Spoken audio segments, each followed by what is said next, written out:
நகராட்சி உத்தரவின் பேரில் புதுவை முழுவதும் துப்புரவு பணியானது தீவிரப்படுத்தப்பட்டுள்ளது. புதுச்சேரி உள்ளாட்சித்துறையின் கீழ் நகராட்சி மேற்பார்வையில் புதுச்சேரி முழுவதும் துப்புரவு பணியானது மேற்கொள்ளப்பட்டு வருகிறது.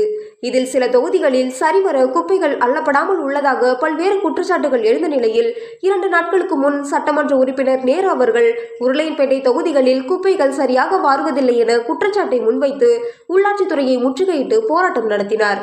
அதனைத் தொடர்ந்து உள்ளாட்சித்துறை நகராட்சி உத்தரவின் பேரில் கிரீன் வாரியர் தனியார் நிறுவனம் மூலம் புதுவை முழுவதும் துப்புரவு பணியை தீவிரப்படுத்தியுள்ளது. இதனால் புதுச்சேரி முழுவதும் உள்ள பகுதிகளில் கிரீன் வாரியர் ஊழியர்களால் மக்களுக்கு சிரமம் இல்லாமல் வாய்க்கால்கள் அடைப்பு எடுப்பது, குப்பைகளை வாருவது என ஊழியர்கள் தங்களது வேலைகளை தீவிரப்படுத்தியுள்ளனர்.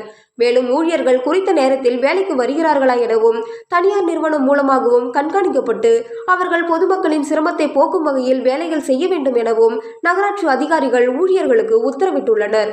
அதனைத் தொடர்ந்து புதுச்சேரி முழுவதும் குப்பைகள் மற்றும் வாய்க்கால்கள் தூர்வாரும் பணி தீவிரமாக மேற்கொள்ளப்பட்டு வருகிறது.